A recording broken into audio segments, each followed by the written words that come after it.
Let's move on to our next story that we promised we'd give you a bit more on, and that, of course, is the 7th installment of the Presidential Imbizo. It'll be held in Ladysmith in the Uthukela District Municipality of Kwazulu-Natal today. President Ramaphosa has visited 6 provinces so far in a bid to engage communities directly on the issues that they face.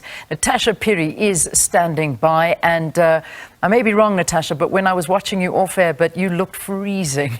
So I can imagine it's a very cold part where you are, but nonetheless beautiful. Natasha, looking forward to hearing what you've got for us.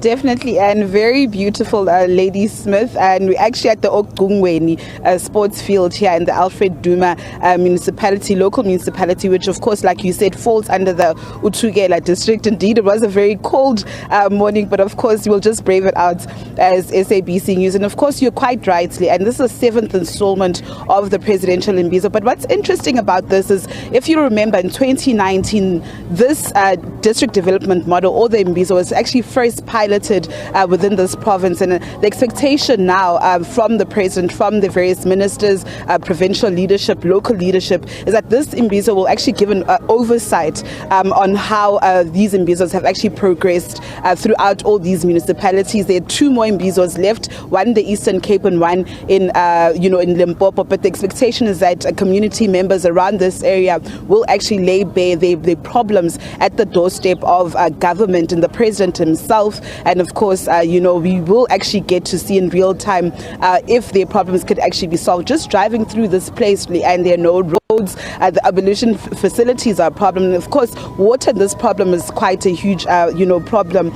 You would know that there was a proposed, construction of the Evugeni bulk water system pipeline and upgrade. So we'll just also get to see what actually happens with that. So I do implore people of this community to actually make their way here to the sports complex, and if they've got issues to raise in terms of service delivery, they could actually raise it here to the ministers and to the president himself. What's also interesting is that this time around, you see a lot of government facilities and services that they've brought to the people of this area. You've got SASA tents here, you've got Home Affairs as well, and a lot of facilities that they've actually brought to the people of this area. As my colleague Tabiso Rapakwana is showing you those visuals, the stage is set. The program is set to start at 9 o'clock, and of course will end around 4 o'clock. So it is a long day for us here, but of course I'm not flying solo. There's also my colleague Simpia Makanya, who's also with us here, and of course both of us and of course our radio colleagues